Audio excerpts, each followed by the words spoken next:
מאוד מרגש אותנו להיות כאן, ותודה לנועם שהזמינה אותנו.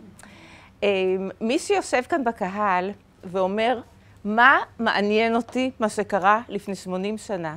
כשמתרחשת עכשיו מלחמה, וכל יום החדשות יותר מכבידות עלינו, והעיתונים, מה זה מעניין אותי מה שקרה לפני 80 שנה? אז אני מזדהה איתו. אבל אני רוצה להזכיר לכם, שכשבאושוויץ המשרפות עבדו, וכשתאי הגזים עבדו, כל 6 ימים נרצחו 24,000 נפש. כל 6 ימים, וזה נמשך שבוע אחרי שבוע, וחודש אחרי חודש, ושנה אחרי שנה, באושוויץ לפחות 4 שנים. אז נכון מה שאנשים אומרים, שאז זה הייתה שואה, ועכשיו יש לנו אסון או מלחמה, אבל זה לא כל 6 ימים 24,000 נפש. אז אנחנו כן צריכים לזכור את זה. עכשיו, אם יש פה מישהו בקהל שאומר, מה מעניין אותי, מה שקרה באירופה לפני 80 שנה, שזה לא נוגע לי באופן אישי, אז גם עם זה אני מזדהה. כי אני לא ניצולת שואה, וההורים שלי לא ניצולי שואה, ואפילו הסבא וסבתא שלי הם לא ניצולי שואה. אז גם עם זה אני מזדהה. אז איך אני יודעת לספר את הסיפור? כי אני כותבת ביוגרפיות.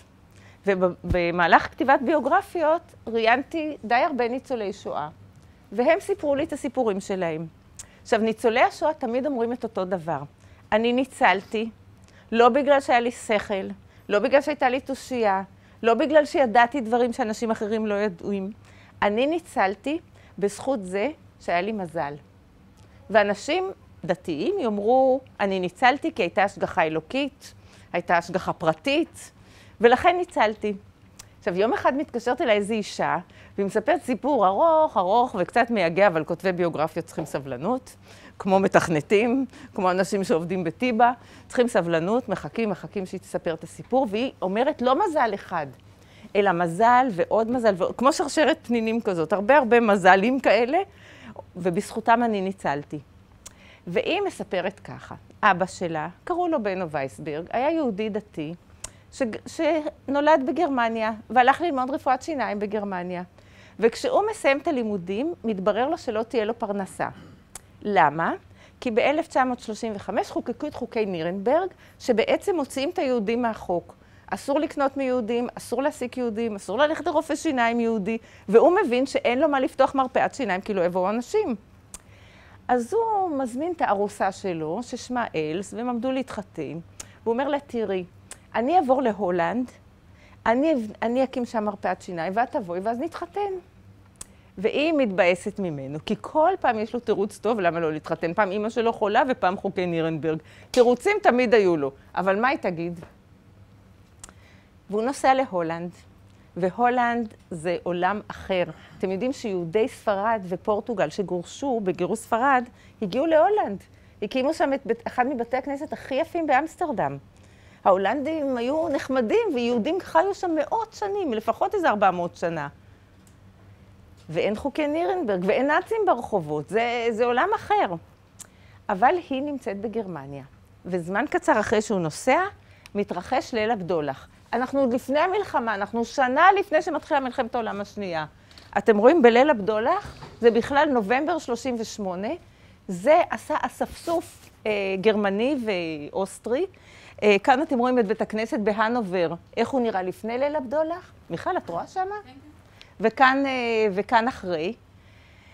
ובאותה הזדמנות הם גם שרפו ספרי תורה, הם הרסו בתי כנסת, הם עצרו יהודים, וחלקם נלקחו למחנות מעצר, מעבר, אני לא יודעת איך קראו לזה אז, וגם לתחנות משטרה, וגם נהרגו הרבה יהודים, או נרצחו. ואלס, הארוסה של בנו, נלקחת לתחנת משטרה. והיא מצליחה לשכנע את השוטרים, יש עוד מקומות, יש כאן כיסא. אפילו 2. היא מצליחה לשכנע את השוטרים שלא יצרו אותה. אתם יודעים, הגרמנים קראו לזה בשם מאוד מאוד מקסים יודנריין, מדינה נקייה מיהודים. אז היא מצליחה לשכנע את השוטר שעוצר אותה, שעוד מעט תהיה יהודייה אחת פחות, כי היא נוסעת להולנד להתחתן. ואיזושהי סיבה שאנחנו לא יודעים, אולי זה כאילו החוליה הראשונה בשרשרת הניסים, הדרכון שלה לא מוטבע באות הזאת לא מוטבע. אלס יש לה דרכון נקי, לא יודעים שהיא יהודיה. אתם רואים את הסמל הזה? זה שייך בכלל לדוד של אבא שלי, לא קשור לשואה, הוא לא היה בשואה, הוא לא יודע על השואה, קוראים לו ארווין רוזנטל, והנאצים דורשים שבין שם פרטי לשם משפחה, הוא יוסיף את השם ישראל. מה הם דורשים לכל אישה? מי זוכר? קרוב, שרה. כל אישה, כדי שיהיה להם קל לזהות אותנו. אז כל גבר באמצע כתוב ישראל, וכל אישה כתוב שרה, וככה הם מזהים אותנו. אני רוצה לראות לכם עוד שקף אחד שלא קשור למלחמה, וזה שקף של אבא שלי. אבא שלי לא ידע עברית כל כך טוב, אז כשהוא כתב את הביוגרפיה שלו, הוא כתב את זה באנגלית. איך הוא קורא לספר על סיפור חייו? middle name Israel, ילד בן 10, שצריך להכניס בין השם הפרטי לשם משפחה את המילה ישראל, שיהיה קל לזהות. ועכשיו נחזור לאלס. היא נוסעת להולנד. אמרתי לכם, הולנד, עולם אחר, עולם חופשי, עולם פתוח, אנשים נחמדים, מתחתנים, סוף סוף יש חתונה. ההורים מגיעים מגרמניה, נערכת חתונה, הזוג הזה מאמין שמעכשיו החיים ייראו יותר טוב. כעבור שנה נולד להם תינוק, אבל למרבה הצער התינוק נפטר בינקותו.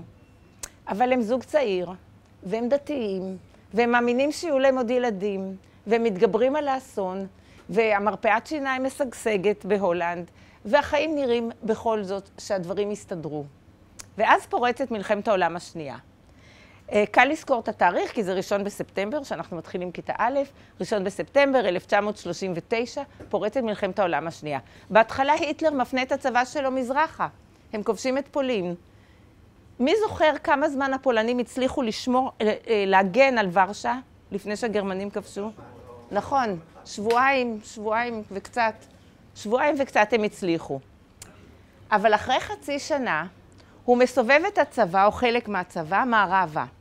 והם כובשים במהירות הבזק, קוראים לשיטת לחימה הזאת בליצקריג, במהירות הבזק הם כובשים את כל ארצות השפלה, בשיטה בליצקריג זה שיטה שזה מפציצים מהאוויר, מפגיזים מהאדמה, חיילים רגלים, הכל באותו זמן. כמה זמן לקח עד שהצבא ההולנדי מרים ידיים? איזה צבא הולנדי? הצבא ההולנדי, כמה זמן לקח? זה הבדיחה. איזה צבא?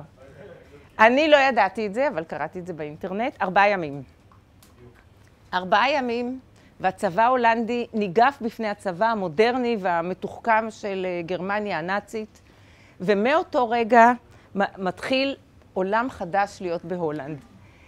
כאן למשל רואים, תראו איזה חמודות, אלה ההולנדיות בבגדים מסורתיים, הן מסבירות לחייל הנאצי איך להגיע לאנשהו על המפה, כאן רואים אותם צועדים, ועכשיו, אם זה יצליח לנו, אביחי, איפה הוא?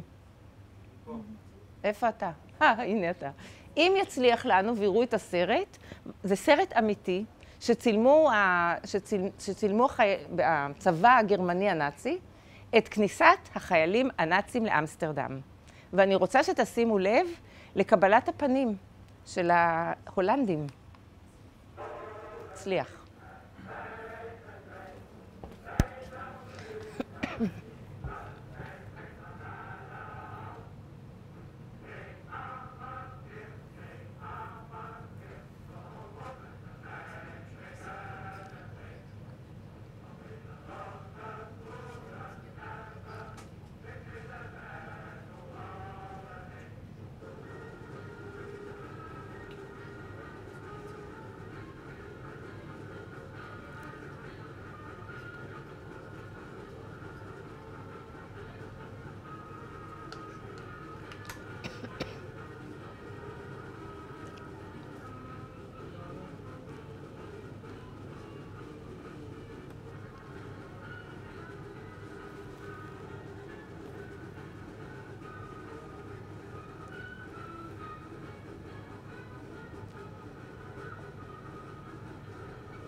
מאותו רגע קורה ליהודים מה שקרה ליהודים בכל המדינות הכבושות.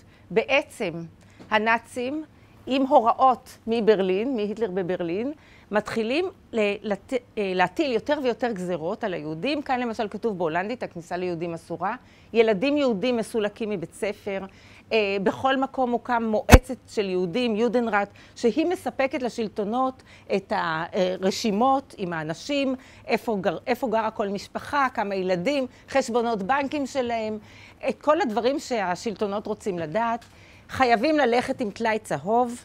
יש עוצר לילה שמוכל אך ורק על יהודים, והנאצים עושים עוד דבר.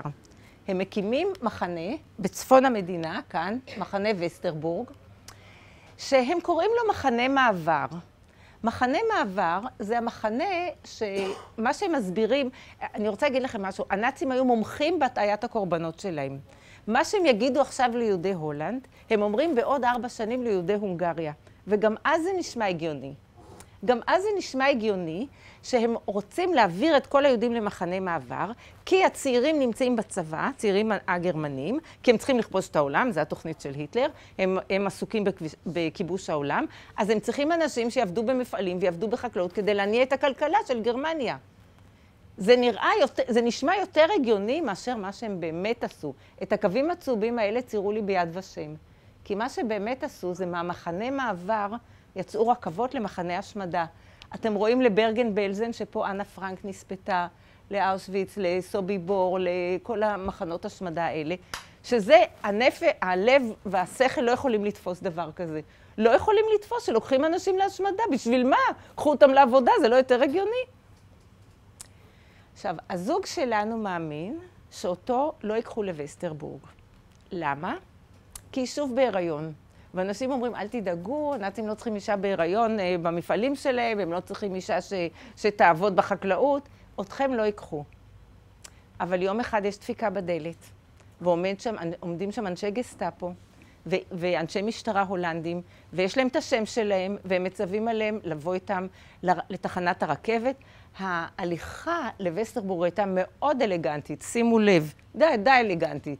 הנה מלווים, הנה השוטרים, כי אנשים חשבו שהם הולכים, הם יעברו לפולין או לגרמניה לעבודה. אז החיילים הנאצים, אמנם חמושים, מלווים אותם לרכבות, רכבות רגילות של תוך הולנד, לא רכבות מסע, מעלים את היהודים ומסיעים אותם לצפון המדינה, לווסטרבורג. עכשיו אני רוצה להראות לכם עוד קליפ קצר, שהוא לא אמיתי, הוא מתוך סרט, אבל הוא מדויק אחד לאחד למציאות. איך לקחו משפחה שמסתתרת לווסטרבורג.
לאן לוקחים אותם? לפה, לווסטרבורג. מי שמעניין אותו, יש על זה המון חומר באינטרנט, כי ווסטרבורג היה המחנה הכי מדוגם בעולם. הנה הצריפים, צריפים, בראש כל צריף עומד יהודי, שהוא אחראי על המתנהל במחנה. הנה למשל הדלקת נרות חנוכה בווסטרבורג, שמעתי שהיו שם בתי ספר, ורגע, עברתי אחד מוקדם מדי, שמעתי שהיו שם בתי ספר לילדים ואפילו מספרה. והחיים במחנה מתנהלים ממש ממש בצורה מסודרת, אלא שבראש המחנה, מעל כל האחראי צריפים האלה, עומד קצין נאצי. והמשימה שלו היא לא שידליקו שם נרות חנוכה. המשימה שלו, שכל יום שלישי, פעם בשבוע, תצא רכבת עמוסה ככל היותר כדי לפנות מקום בווסטרבורג, מזרחה. ואז הרכבות נראות ככה, כמו שאתם מכירים. כאן רואים תינוק ואבא שלו, שמועלים לרכבת ואין ספק בכלל מה שעלה בגורלם. ואז בנו ואלס נמצאים שם גם, היא בהיריון, והם מחכים לאותו יום. התיאורים שקראתי על מה שקרה ביום שני, נכנס אחראי על הצריף, הוא מקריא את רשימת היוצאים מחר, בדרך כלל זה משפחות גדולות. לפי התיאור הם קיבו את האורות בצריפים, הרבה אנשים בוכים בשקט, הדמעות זולגות, הם לא יודעים לאן, אבל הם יודעים שהם עוזבים את הולנד, הם לא יודעים איך המשפחה תסתדר עם זה. ואז קורה דבר, שזה ממש נס. הוא מוציא איזשהו מסמך, ואת המסמך הזה אין בשום מקום, לא ביד ושם ולא בלוחמי הגטאות, לא תמצאו אותו, רק אצלנו יש אותו. זה המסמך, כתוב בנו, ישראל לנוכחות הנאצים, וייסברג, הנה הסמל של הרייך, את רואה שם? הסמל של הרייך השלישי, של הנאצים, רשאי לצאת למחרת, ביום שלישי, שכולם נוסעים את זה, לא, הוא רשאי לצאת בתאריך מסוים לאמסטרדם. עכשיו, הם לא גרו קודם, סליחה. הם לא גרו קודם באמסטרדם, הם גרו בעיר אחרת, אבל הוא רשאי לצאת בתאריך מסוים לאמסטרדם ברכבות, הרי הרכבות ריקות בדרך חזרה. אז הוא ואשתו רשאים לצאת. ובנו מסתכל על המסמך הזה, והוא אומר, אופס, אני לא יכול לנסוע. אני לא יכול לנסוע לאמסטרדם. למה? כי התאריך של הנסיעה יוצא בשבת. זה רק אנשים דתיים. תודה רבה, יקירתי. עכשיו, אולי אנשים דתיים יכולים להבין את זה, אבל בנו אומר לאחראי היהודי על הצריף, אני לא נוסע בשבת. כל החיים לא נסעתי ואני לא אסע גם עכשיו. ואחראי אומר לו, תגיד, אתה נורמלי, יש לך כאן אישה בהיריון. כל אחד היה מוכן להתחלף איתך, אולי זה פיקוח נפש. תיסע בשבת. והוא אומר, לא, אני לא יכול. ואחראי על הצריף צריך ללכת למפקד הנאצי, ולבקש ממנו, הקול שלי מתחיל ללכת, שישנה את התאריך. מסכים או לא מסכים, המפקד הנאצי? לא מסכים? הסכים. והם נוסעים לאמסטרדם. אין להם איפה לגור. הם לא מכירים שם אף אחד. היא בהיריון. הם מתארחים אצל הרב ספרא, שהוא אחד הרבנים החשובים של אמסטרדם. יש לו אישה, יש לו 5 ילדים, וגם הם נכנסים לגור שם. כעבור זמן קצר הם נכנסים לדירה אחרת ברובע היהודי. לא הייתה בעיה למצוא דירות ריקות ברובע היהודי באמסטרדם באותה תקופה. ועכשיו נכנסת דמות חדשה לתמונה. היא לא יהודייה, היא לא בסכנת חיים, ויש לה שם מצחיק בגלל שהיא הולנדית. קוראים לה סיטיה. סיטיה הזאת מגיעה אליהם, והיא אומרת להם כזה דבר. כשיוולד לכם התינוק, תיתנו אותו למחתרת. אתם לא תוכלו להגן עליו. זה לא איזה עיירת שדה. הנאצים יודעים באמסטרדם כל אחד איפה הוא חי, וכמה ילדים יש בכל משפחה. אתם לא תוכלו להגן עליו. תיתנו אותו למחתרת, אנחנו נחזיר לכם אותו בסוף המלחמה. והם אומרים לה, תשמעי, את מאוד נחמדה, אבל אנחנו איבדנו את הבן הבכור שלנו. אנחנו לא ניתן את התינוק הזה לא למחתרת ולא לאף אחד. תודה על העצה, תודה על העזרה, אבל לא תודה.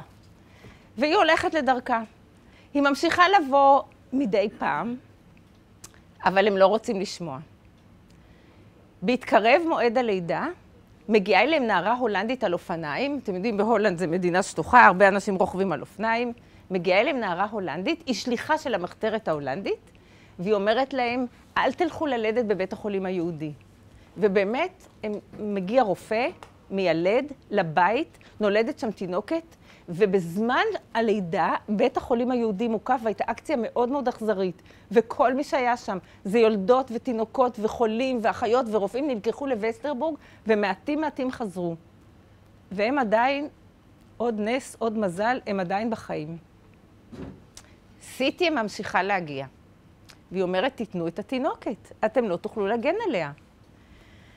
וכשהתינוקת בת 6 שבועות, אני סבתא, אז אני לא כל כך זוכרת איך נראית תינוקת כזאת, זה משהו כזה, שהתינוקת בת 6 שבועות, הם יודעים שהיא צודקת, שאין ברירה, שהם יצטרכו לתת אותה למחתרת.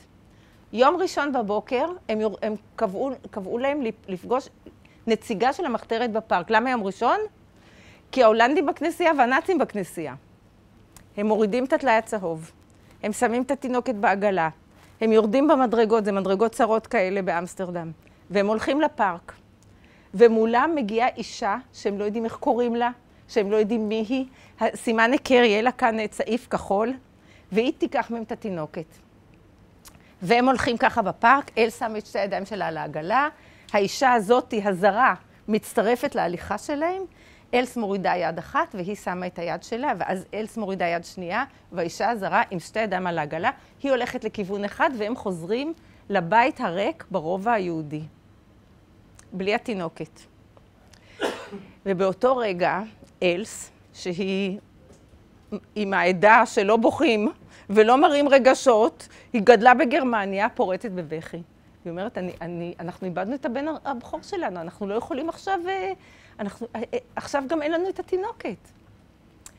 וקורה דבר שרק, אני מקווה שכולם כאן נשואים ואני לא מקלקלת לאף אחד שרוצה להתחתן, פורץ ויכוח בין הבעל והאישה, זה קורה לפעמים. היא בוכה והיא אומרת, אני חייבת לראות איפה היא. אולי זו אישה שלא יודעת לטפל בתינוקות, מה שאחרי זה יתברר כנכון. אולי אישה רעה והיא תתעלל בה.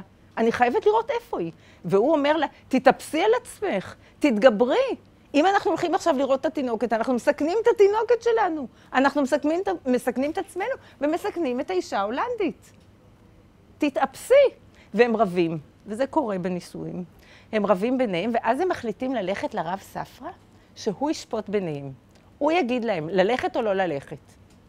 מה אתם אומרים, ללכת או לא ללכת? הרב ספרא עושה את הדבר הכי משונה בעולם. אני לא יודעת איך אפילו להגדיר אותו. זאת האישה, אני כבר מספרת לכם שקוראים לה יט דה יונג. היא הולנדית, היא לא בסכנת חיים, אבל היא התנדבה לטפל בתינוקת מטעם המחתרת. הרב ספרא מזכיר להם את הסיפור מספר בראשית, שבו שרה אומרת לאברהם, תגרש את הגר ואת ישמעאל למדבר. ואברהם אומר, איך אני אגרש אותם? זאת אמתי וזה בני, איך אני אגרש אותם למדבר?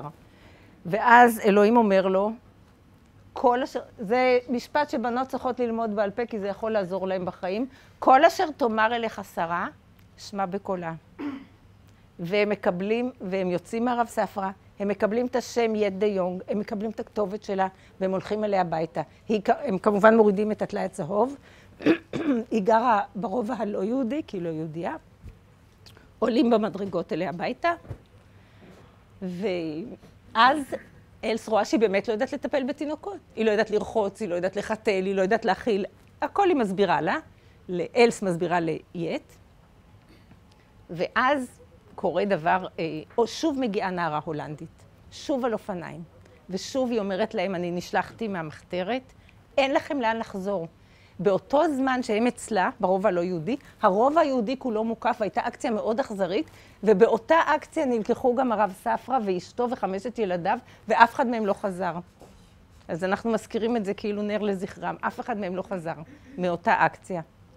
והם נמצאים אצל יט דה יונג, ואין להם לאן לחזור. אין לך לאן ללכת. והם לא יודעים מה לעשות. באותו רגע היא אומרת להם, טוב, אתם תישארו כאן. ועכשיו, אני רוצה להציג בפניכם את התינוקת. בבקשה, רבקה.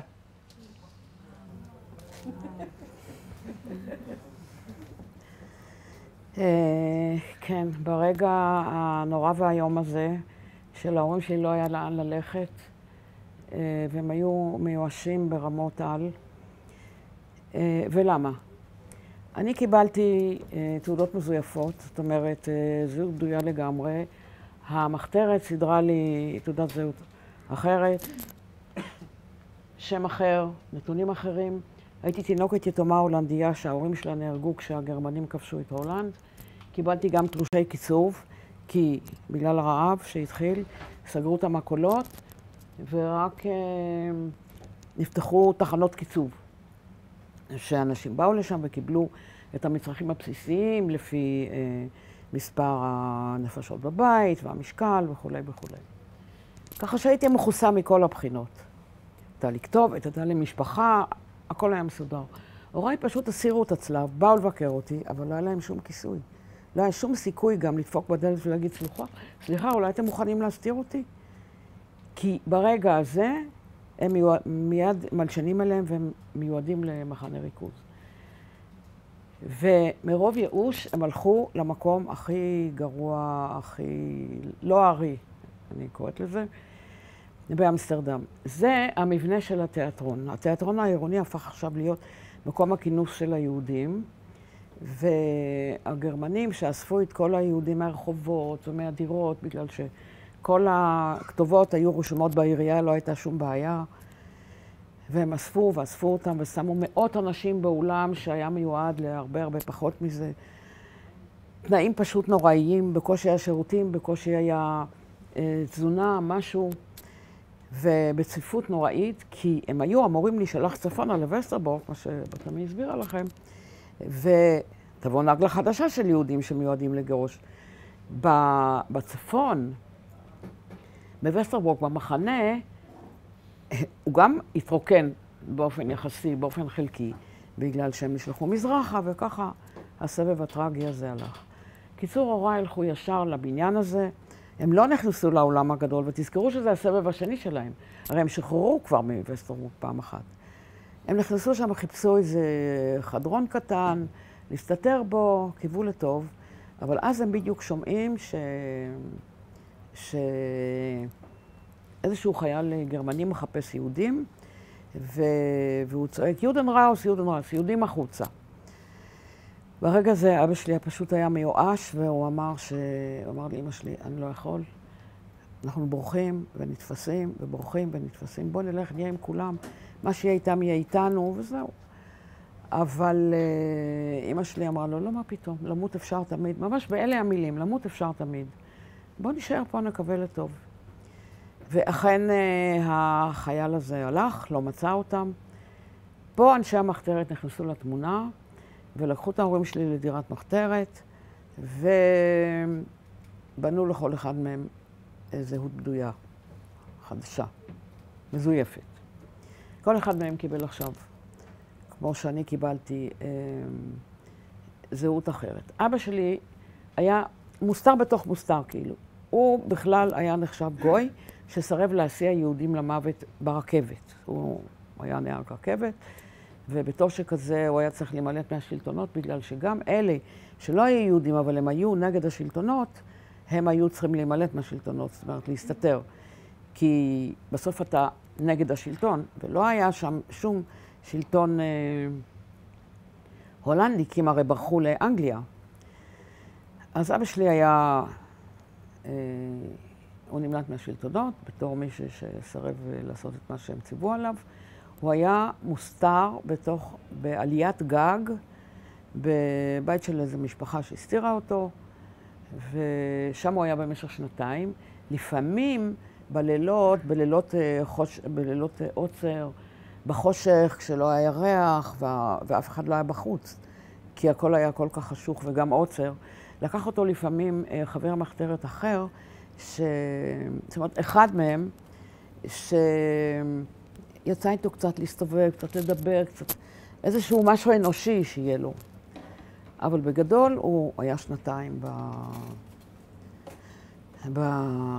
במסתור הזה, בעליית גג. עכשיו, אני הייתי באמסטרדם, אבא שלי היה יותר, אתם רואים, דרום-מזרח באמרספורט, ואימא שלי הייתה פה בחמרון, עוד יותר דרומית, זה היה כפר. היא קיבלה זהות מסוג אחר לחלוטין. היא הייתה עובדת זרה בבית רופא כפר, שאשתו הייתה מאוד חולה, והוא היה צריך מישהי שתחזיק לו את הבית, היה לה שם חדר, היא גרה שם, תחזיק לו את הבית, תחזיק לו את המרפאה, הנה, זה דוקטור מנו קיפ.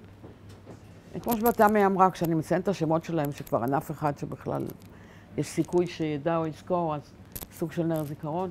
וזאת אשתו אליזבת, שהייתה מאוד חולה, אז משחפת, וזה הבית שבו הם גרו, ואימא שלי איתם. עכשיו, היא הסתובבה בגלוי, הכל. היו שם גם 18 קצינים נאצים שהשלטון שיקן בבית, כי זה היה הבית הכי יפה ומכובד בכפר. והיא שירתה אותם, היא בישלה להם, נקטעה, הכל. מה שהיא רצתה זה לצום ביום כיפור, לפחות המעט הזה, אבל... נכונה לא למלמל ולדבר קצת יותר ככה שגם האנשים שם ישמעו אותה. מה את אומרת את זה? מה, מישהו לא מבין אותי? לא, באמת תשאלו. הרופא ידע שהיא יהודייה. כן. זו שאלה מצוינת, כן. הרופא כן ידע, בפירוש. וגם אשתו. לא זו בלבד. המודעה שנוסחה בעיתון, כל זה נעשה בעצה אחת עם המחתרת. המחתרת ידעה שהיא שולחת את אמא שלי אליו, הוא ידע שהיא אמורה להגיע אליו, אז הוא בכלל תפור מה שנקרא. הוא ראיין אותה, הוא ראיין גם עוד בחורות, אבל היה ברור שהיא המיועדת. אוקיי, go ahead. הכל בסדר?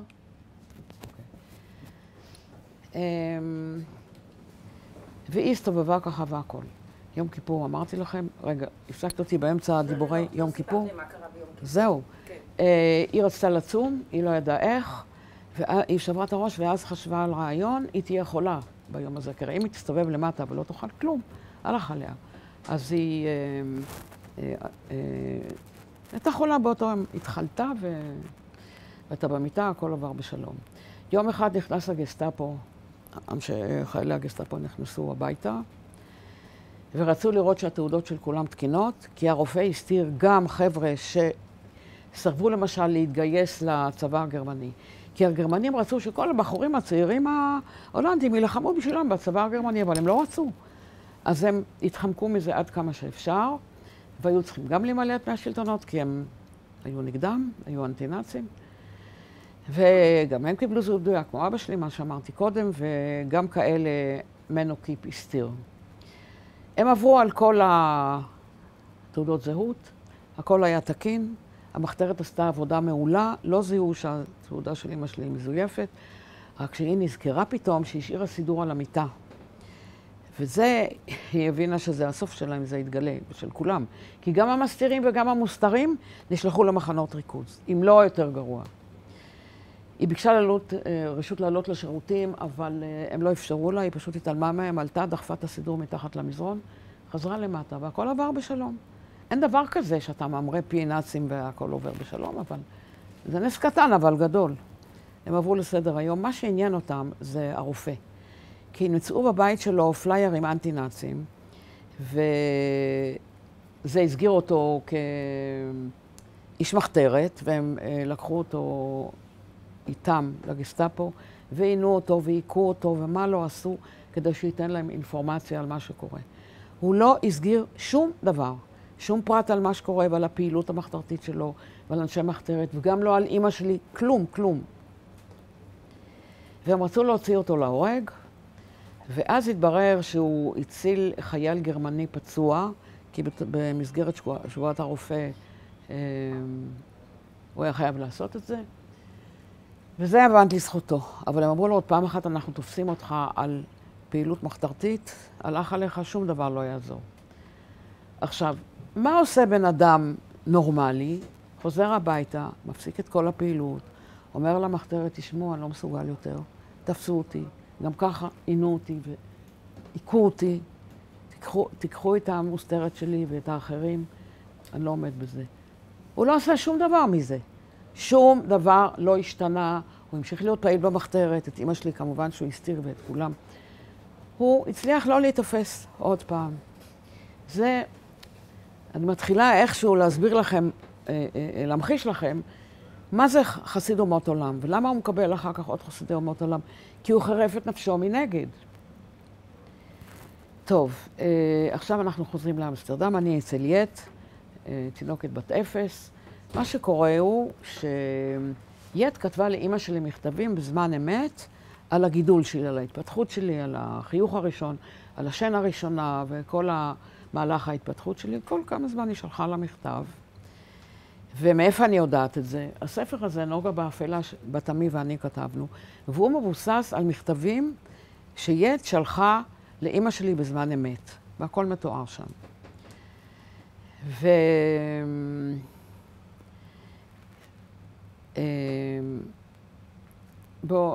בואו נעשה קצת מהלך שונה. הוריי שרדו שניהם. תודה לאל. וכשאמא שלי הייתה בת 90, היא נתנה לי פתאום איזה בוכתה כזאת של ניירות, לא ידעתי מה זה, היא אומרת, תקחי, זה שלך.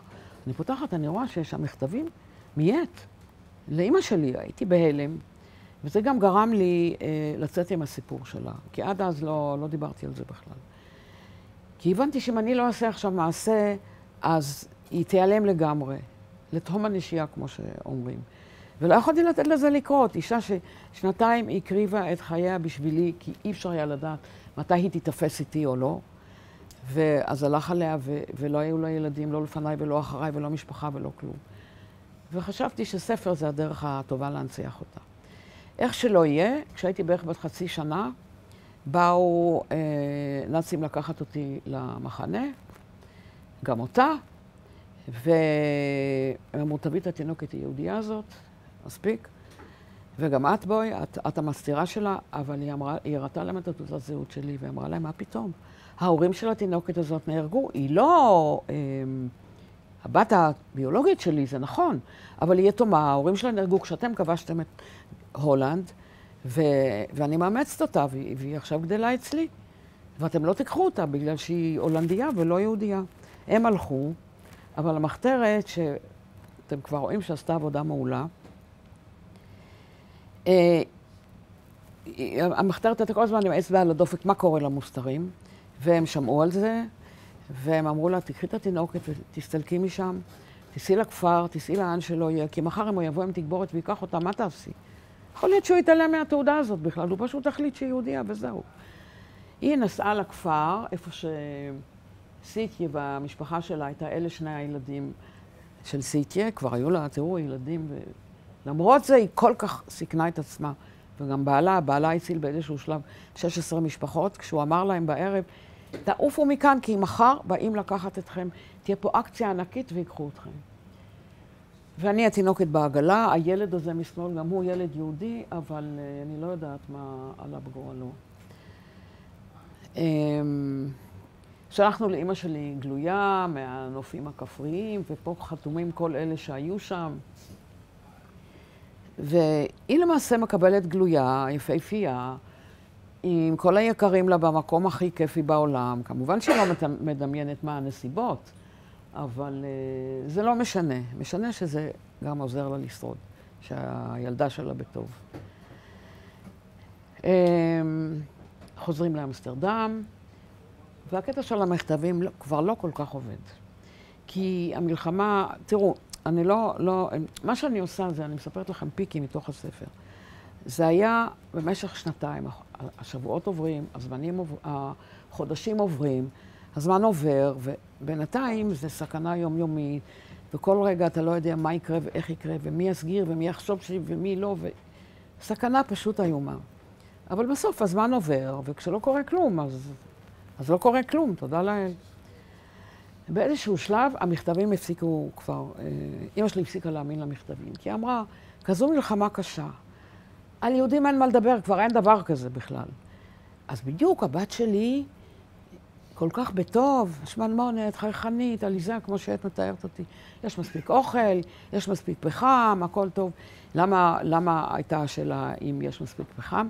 כי הגרמנים הפנו את כל הפחם לחזית, וגם את הגומי, ולכן האופניים היו עם גלגלי גומי, וכמובן את אמצעי המזון והמחיה.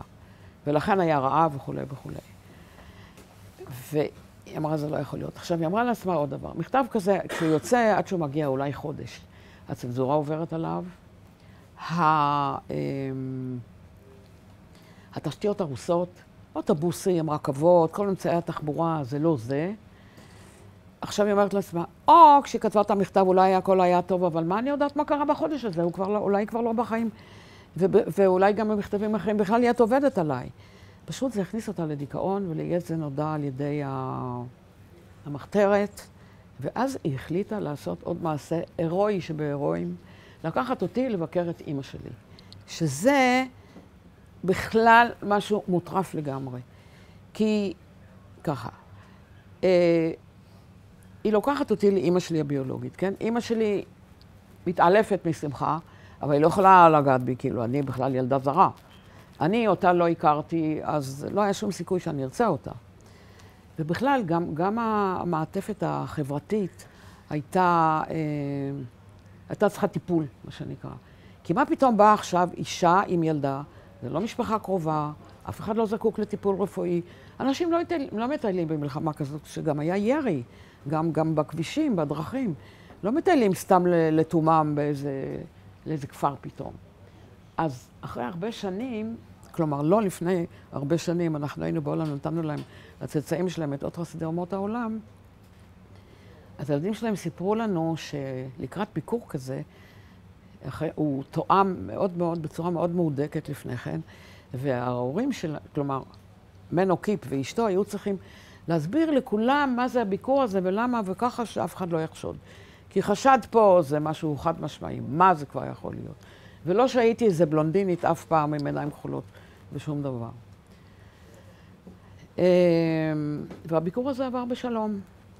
אמא שלי התאפקה, והצליחה לא להתנפל עליי בחיבוקים וככה. לא זו בלבד, היא בתור העובדת הזרה טיפלה בתינוקת, בגלל שהעובדת הזרה מטפלת בילדים של האורחים. היא הייתה שם איתי כמה ימים ואחרי יומיים שלושה חזרה הביתה, ואת המסע הזה היא עשתה איזה פעמיים שלוש. היא הבינה שפשוט ההישרדות האנושית של אמא שלי תלויה בזה. ואגב, אין לי מושג איך היא הגיעה איתי. לקחה אותי באופניים, ברגל, כלומר, נגיד חלק מהדרך ברגל, טרמפים, אין לי מושג. אבל היא עשתה את זה. אנחנו חוזרים לאמסטרדם, הזמן שוב עובר, והמלחמה מתקרבת לקיצה, אבל הרעב נעשה כל כך כבד, שאנשים מתו ברחובות, ופשוט נפלו מרעב, מתים ברחובות. ואז ית הבינה, ואצלה בבית כמעט האוכל נגמר, תחנות הקיצוב נסגרו, לא היה שום מקור למזון, והיא התלבטה מאוד מה לעשות, איך בכל זאת היא ידעה שהיא לא תוותר. אז היא החליטה שהיא נוסעת לכפרים ולמשקים, וניגשת לבעלי המשקים, ומבקשת שייתנו לה אוכל. היה להם לולים, היה להם רפתות, יכלו לשתול ולזרוע כל דבר שהם רוצים. והיה להם על פניו בשפע. היא הייתה בהמון בתים, לקח כמה ימים, הבעלה שמר עליי, לקח כמה ימים עד שהיא חזרה, והרוב לא נתנו לה שום דבר, אבל חלק נתנו לה מספיק כדי להמיס את שני שקי האופניים. וכשהיא רצתה לחזור, מה שלא אמרתי לכם, שזה היה חורף כבד מאוד. לימים הוא נקרא חורף הרעב, החורף הזה, והוא גם היה קפוא ברמות. זאת ארץ צפון אירופאית, קפוא שם מאוד, שלגים, סופה, גשמים, קור אימים, מתחת לאפס, והיא אישה בת 35 כבר, רזה, וצריכה לרכב על אופניים, להגיע 30 קילומטר, כתבה את זה במכתב, 30 קילומטר היא הלכה ברגל. היא התחילה ללכת עם האופניים, היא ראתה לרכב על האופניים, היא ראתה שאין מצב, היא התחילה ללכת לצדי האופניים. 30 קילומטר היא הלכה ברגל. כשהגיעה לפאתי אמסטרדם, עצרה לה שם איזושהי מסעית גרמנית, העלו אותה לאוטו, נתנו לה קצת יין והביאו אותה הביתה. כי הם ידעו שהאזרחים מחפשים אוכל. זה לא היה סוד, כולם חיפשו וניסו כל דרך כדי למצוא משהו. ואת המדרגות התלולות האלה, המדרגות ההולנדיות הן כאלה, תלולות וגבוהות, היא עלתה ממש באפיסת כוחות מוחלטת. אבל הביאה אוכל והצילה אותנו, והמלחמה, כעבור כמה חודשים, הסתיימה. עכשיו, לכאורה תגידו, היא הבטיחה לאמא שלי, להורים שלי, להחזיר אותי כשכל זה ייגמר. ההורים שלי ניצלו, כמו שאמרתי, אבל זה לא היה פשוט בכלל. מה שקרה הוא כזה דבר, הממשלה ההולנדית חזרה בחזרה להולנד, והחוק הראשון שהיא חוקקה היה, ילדים יהודים לא מוחזרים באופן אוטומטי למשפחותיהם הביולוגיים. עכשיו, דבר ראשון, יותר מ-75% מיהדות ההולנד נספה, בקושי חזרו הורים. כלומר, זה שההורים שלי חזרו שניהם זה נדיר שבנדירים, אבל בקושי חזרו הורים, ואם חזר הורה אחד במקרה הטוב, וההורה הזה היה כמובן רזה, מדוכא, חולה, כי הם באו מהמחנות, דבר ראשון, לקחת את הילד, או ממסתורים נוראיים בארון, מתחת לאדמה. עכשיו, זה כל כך מורכב, כי הילדים לא ממש הכירו את ההורים שלהם. לא שאני הכרתי את ההורים שלי, אבל מי שואל ילדה בת 2.5? אבל ילדים, נגיד, בני 8, 9, אפילו 7, עזבו את ההורים שלהם בגיל 6, הם לא נראים אותו דבר, לא הם ולא הם. אז הם לא הכירו והם לא הכירו. הילדים הרבה פעמים לא רצו בכלל ללכת לאנשים הזרים החולים האלה, כי היה להם נורא טוב אצל המשפחה המאמצת. ילדי השואה תמיד אומרים שהשואה שלהם התחילה אחרי השואה. כי בשואה היה להם מעולה, אהבו אותם נורא במשפחות האלה, ועשו כל מה שאפשר כדי להקל עליהם, והם מאוד מאוד נקשרו אליהם. וגם חינכו אותם, חלקם, כן, כמובן לא את כולם, חינכו אותם על זה שהיהדות זה מקור הרע. למה קורה לנו כל הרע שקורה לנו? רעב, מלחמה, אנשים מתים. בגלל היהודים, הכל בגלל היהודים. עכשיו הילד הזה צריך לחזור ליהודים, זה מטורף לגמרי. ילדים שגדלו למשל במנזרים, הלכו עם שרשרת צלב והכל, הם עוד הרבה שנים אחרי כן, כשכבר כן הגיעו לארץ והכל, הם המשיכו להתפלל בכנסייה והחזיקו מישהו כגואל שלהם. כי תארו לכם לגדל ילד על הערכים האלה ועל האמונה הזאת, ופתאום לעשות לו סוויץ' ולהפוך אותו ליהודי. בקיצור, כל הדברים האלה, ועוד לא ציינתי את הכל, יגרמו לכך שהרבה מאוד ילדים נשארו בהולנד ולא חזרו בכלל לעם היהודי. אבל זה לא עבר כל כך בשלום. באו כל מיני חבורות מהארץ, כי בארץ התברר שזה מה שקורה. לא מספיק 1.5 מיליון ילדים שנספו, אז הילדים שנשארו בחיים יישארו גויים. אז בארץ, כמו שאני אומרת, יצאו קבוצות של אנשים לקחת את הילדים או בכוח, באיומי נשק. גם אם הילדים לא רצו, הייתה פה התנגדות כפולה. גם הם לא רצו וגם המשפחות לא רצו. בהזדמנויות אחרות הם נתנו שוחד, סכום עתק כדי לקבל את הילד. אז הילד היקר שלהם היה בכל זאת פחות יקר מהכסף שהם קיבלו.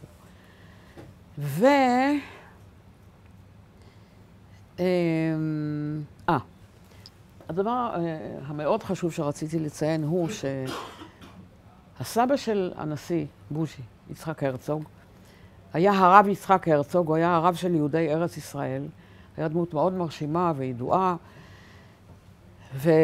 והנשיא נקרא על שמו. הוא לקח משלחת מהארץ ויצא למנהיגי אירופה אחד-אחד ודרש את הילדים היהודים בחזרה. זה פשוט, אשתו גם סיפרה את זה אחרי כן, זה פשוט קיצר את ימיו שילד יהודי יישאר גוי.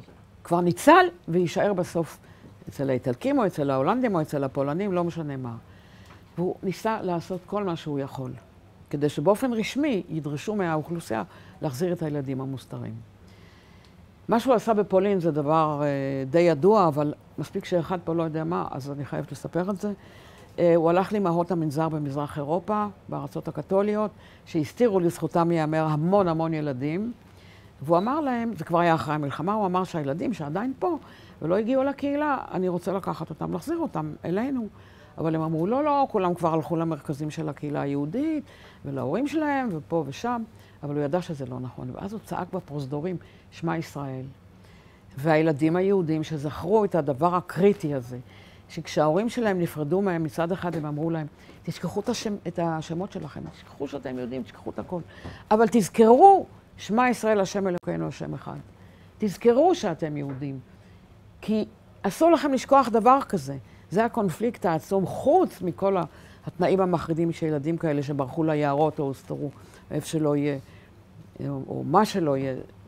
ככה הם היו צריכים לשרוד עם הקונפליקט הנוראי הזה. אבל כשהם היו במנזר ושמעו מישהו צועק שמע ישראל, והם ידעו שהמלחמה הסתיימה, הם הבינו שיש פה מישהו יהודי שרוצה אותם. וככה הוא אסף לא מעט ילדים יהודים, ורק השבוע נודע לי שהוא ארגן רכבת הצלה, מלאה ילדים יהודים ניצולים. מה אתם אומרים? היא נתנה אותי להורים שלי כאילו כלום. לא היה ילדים לפניי, לא היה ילדים אחריי, והיא נתנה אותי להורים שלי, היא הבינה שזה המעשה שצריך לעשות, אפילו שזה היה מאוד קשה לה. היא רצתה לגור ככה בסביבה כדי לראות אותי מרחוק גדלה, אבל הם לא הסכימו. אלה ההורים שלי, הם לקחו אותי, אני מימין. זאת אחותי שנולדה אחר כך וגם נולד לי אח.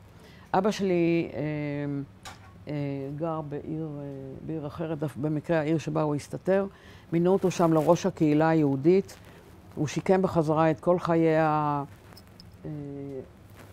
היהדות בבתי הכנסת ובקהילה. הוא לימד ילדים עברית, נוער יתום שעמד לעלות ארצה עם המעפילים, לימד אותם שירים עבריים, הוא לימד עברית. הוא נתן שיעורים בעברית ובכלל ביהדות, והוא קיים את התפילה בשבתות וקידוש וכל מה שצריך. הוא גם היה חזן, היה כלי קודש כזה. הוא גם היה מוהל, והוא כמובן מעל ילדים. הוא מעל ילדים בני 2, 3, 4, שנולדו במהלך המלחמה. זה קרה, אבל אף אחד לא מעל אותם. כי גם ככה זה היה סכנת נפשות. אז הוא נסע למול ילדים גדולים, ברית מילה לילד גדול צריך רופא, אז אבא שלי היה רופא שיניים כאמור. ואחרי שהוא עשה את עבודת הקודש הזאת כשנה, הוא עבד עוד 3 שנים כרופא שיניים, וביום האחרון של מלחמת העולם, של מלחמת העצמאות, עלינו ארצה והגרנו בירושלים. אלה יט ודוד, המצילים שלי שקיבלו את אות חסידי אומות העולם. יט, הקדושה שלי, אין לי מילים. על המלחמה האיומה הזאת אצלנו, כתבה איזה משוררת, קראתי בהתחלת, אני לא זוכרת את השם שלה, כתבה בהתחלת המלחמה שאין לה מילים לתאר, כמה אין לה מילים לתאר את הזוועות שקרו בשביעי. ואני לוקחת את זה בהשאלה כדי לומר ואני אמרתי את זה כל השנים כבר שאני מספרת את הסיפור, שאין לי מילים כדי לתאר את האצילות שלהם ואת המסירות שלהם אני לא יודעת, אין דברים כאלה, אין אנשים כאלה. הם הסתכנו במשך 2 ויותר כדי להציל אנשים שהם בכלל לא הכירו. וזה מה ששאלתי אותם. כאן יתי השנייה מימין, סיטי הראשונה משמאל, והגבוהים האלה הם הילדים שהיו על יד העגלה שלי בכפר. כחול לבן מדבר בעד עצמו. ואני שאלתי אותם, איך עשיתם דבר כזה? יתי, אני אומרת, לך הייתה משפחה. וסיטי, הפוך. מה? מי זאת מצד ימין? אמא שלי, אמא לי. אמא שלה. כן, אמא שלי. וואו, תפסת אותי. תפסתי. אני לא מאמינה, זה עוד לא קרה לי. בכל אופן, שאלתי את יט וסיטי, אני אומרת לסיטי, לך כבר הייתה משפחה, וגם יט. הרי ידעתם שאם תתפסו, אתם תלכו למחנות ריכוז בדיוק כמונו. ואנחנו אנשים זרים, ואנחנו כל כך מסתכנים, איך עושים דבר כזה? אז הם אמרו לי, בלי תאם אחת עם השנייה. הם אמרו לי, וזה היה בהולנדית, הייתי אז בת 18, זה היה הביקור הראשון שלי בהולנד. ואומרת לי, מה זאת אומרת? זה היה מובן מאליו. אנחנו נראה אתכם הולכים למוות ונשב בחיבוק ידיים? זה שאני לא שותף לרוע, כי אני יושב בחיבוק ידיים, זה לא פותר אותי. זה עדיין אני כאילו שותף לרוע. אם אני לא בפועל עוזר למנוע את הרוע, אני שותף לו.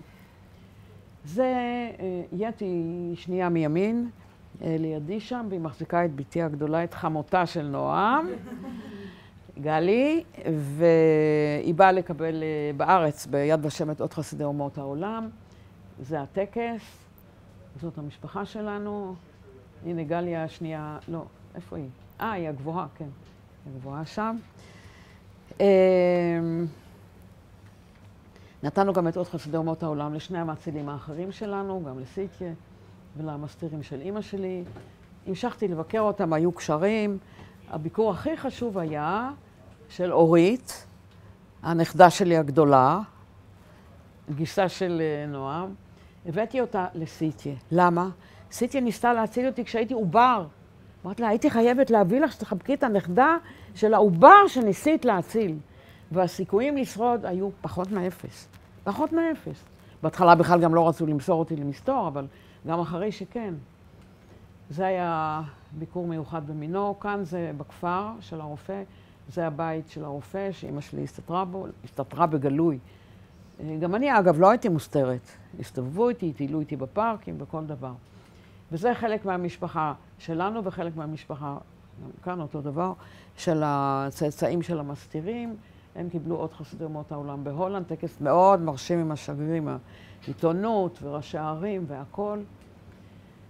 ואלה, נו, נועם, תגידי, זה יוני של נועם וזה הבן הבכור שלהם, אורי, כלומר, נין שלנו, וזאת הנינה השנייה. אלה הנינים הראשונים שלנו, הם נולדו בהפרש של כמה חודשים. והיום, ברוך השם, אנחנו משפחה גדולה לתפארת, בכל המקיים נפש אחת, כאילו קיים עולם מלא. והזמינו אותי ביום השואה הבינלאומי בינואר לשגרירות קפריסין לדבר שם, והם ביקשו שאני אביא להם מזכרת. זאת המזכרת, נגמרו לי כמעט כל הכרטיסים, אם אתם רוצים לקחת. זה אני בזרועות יד בגיל 0, וזאת המשפחה שלנו, וזאת לא כולם, נולדו לנו במהלך המלחמה, ברוך השם, עוד 2 נינות. אחת, אבא שלה היה בעזה, אחת, אבא שלה היה בצפון, אבל תודה לאל הגיעו. וזה הסיפור. בת עמי ממשיכה. רק עוד כמה מילים. קודם כל, אם יש שאלות, אם אנשים רוצים לשאול, אז רבקה תמיד מוכנה לענות, איך לפעמים. ככה, לגבי ההולנדים, היא ציינה את זה, הם הסגרו בין 75% ל-80% מיהודי הולנד, הוסגרו לנאצים. לפני כמה שנים הזמינו את שתינו, היינו בהלם, לאיטליה, לתת את אותה הרצאה ששמעתם עכשיו בבית ספר נוצרי בפירנצה. פעם ראשונה בחיים שמישהו שלח אותנו לחוץ לארץ. למדנו באנגלית לספר את כל הסיפור, אבל לקראת הנסיעה בדקתי מה האיטלקים עשו. והתמונה, תמונת ראי, הם הצילו, האיטלקים הצילו מעל 80% מיהודים, לא רק איטלקים, אלא כאלה שהגיעו לאיטליה באותם זה. למה? אני לא יודעת, אולי בגלל שההולנדים ממושמעים והאיטלקים הם קצת כמונו והם לא כל כך ממושמעים. הם הסתירו את היהודים שהגיעו לכפרים. זה סיפור מאוד מעניין. עכשיו, משהו אחר שנוגע לחסידי אומות עולם. החוק בארץ קובע שרק מי שאינו יהודי וחרף נפשו מנגד להציל יהודי, יקבל את התואר חסיד אומות עולם. למשל, 2 נשים האלה שהסתירו את אבא של רבקה, זכאיות או לא זכאיות? הן לא זכאיות כי הם לא ידעו שהוא יהודי. הוא הוצג בפניהם כהולנדי שלא רוצה להסיע את הרכבות. שגריר יפן בליטא, שנתן אישורים להמון יהודים כדי שיוכלו לברוח ליפן, זכאי או לא זכאי? נכון, בסוף הוא קיבל, אבל הייתה על זה מלחמה גדולה מאוד, כי הייתה לו חסינות דיפלומטית. הוא לא חירף נפשו מנגד, אבל בסוף יד ושם החליטו שהוא כן יקבל. זה מסובך העניין הזה, אבל המצילים של רבקה, שידעו גם סיטיה, גם דוקטור קיפ בכפר, וכמובן יד דה יונג, קיבלו את התואר של חסידי אומות עולם. ניצולי השואה שבאו לארץ אמרו, הנקמה שלנו בנאצים תהיה ללדת ילדים ולבנות את המדינה. תשוו את זה לארגוני הטרור. הם אמרו, אנחנו נלד ונבנה.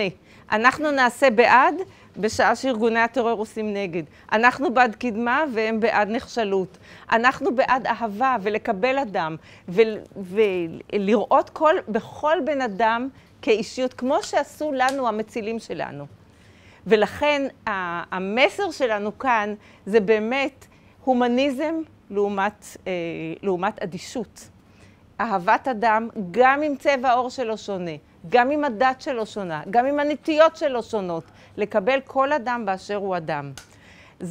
בכך אנחנו נשדרג את המדינה שלנו ובאמת נהיה אור לגויים. ויחד עם כל זה, בגלל שאני תמיד מקלקלת כל דבר, אנחנו צריכים לזכור, אתם תהיו אחרונים שתשמעו ניצולי שואה אמיתיים שמספרים, אותנו רצו להשמיד. את העם שלנו, כי אנשים, המכחישי שואה אומרים כזה דבר, נכון נהרגו 6 מיליון יהודים. זה נכון סטלין לבד הרג 10 מיליון מבני עמו, באותה תקופה בערך. אז בסדר, היו הפצצות, נהרגו אנשים, אבל לא, אתם צריכים לדעת את הסיפור הזה. אתם שראיתם במו עיניכם ושמעתם במו אוזניכם את התינוקת שרצו להשמיד. אתם תדעו שזאת הייתה השואה שלנו, שאותנו רצו להשמיד כי אנחנו יהודים. אני מאוד מאוד מודה לכם על ההקשבה, אני יודעת שזה קצת קשה לשבת ככה כל כך הרבה זמן. אני אשמח לענות על שאלות, ויש לנו עוד קליפ אחד אם יש עוד סבלנות. מיכל, זה בסדר? מישהו רוצה לשאול משהו? יש שאלה, דבר שם סיפור מדהים, מאוד מאוד מרגש. תודה שבאתם. אתם יודעים מה היה ההסבר במחנה, איך הגיע המכתב הזה שדווקא ההורים שלך קיבלו שיקום לחזור לאמסטרדם? תראי, בטופס הרשמי שקיבלתי, הייתי שם, יש שם מוזיאון, מרכז מבקרים שלם, היה כתוב שהוא היה מאוד נחוץ בקהילה ורופא שיניים מצטיין. זה לא משכנע.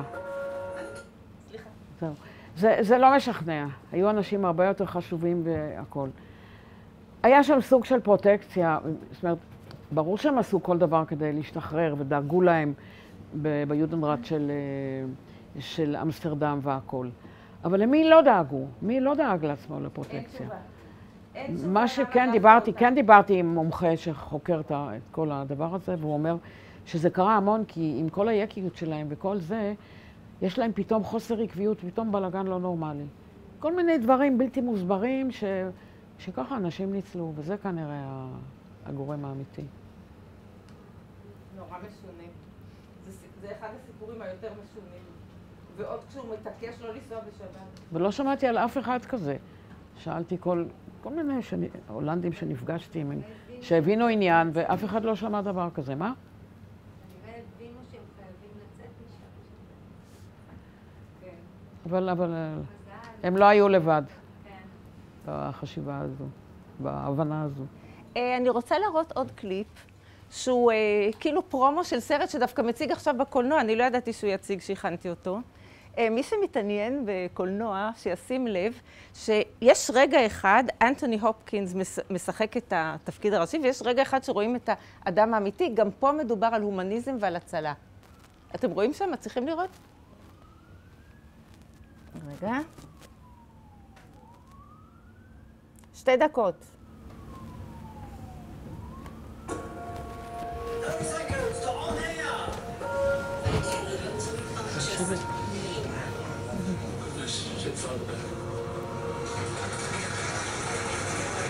Story about a young man who many years ago visited Prague.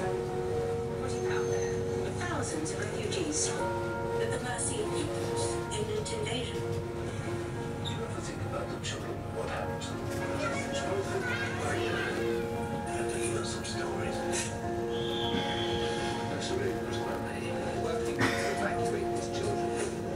Right train to safety in Britain. Why are you doing this? Is there an intent? Because I may be able to do something about it. I must leave.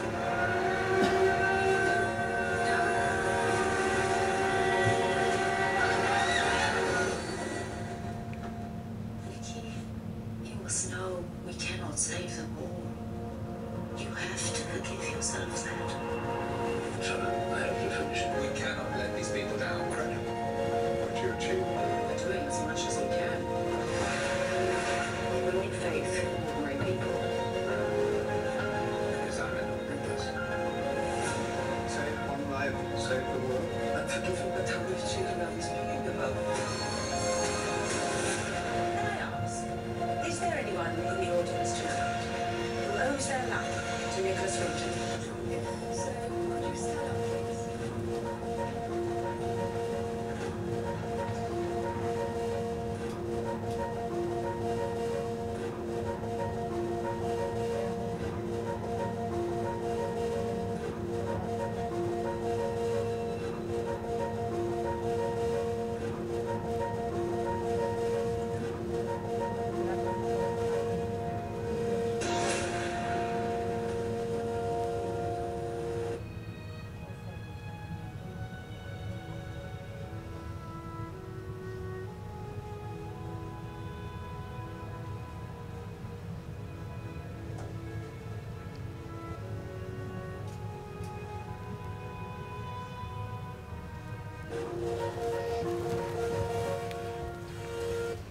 תודה רבה רבה לכם. תודה מיכל שארגנת את כל זה. תודה רבה.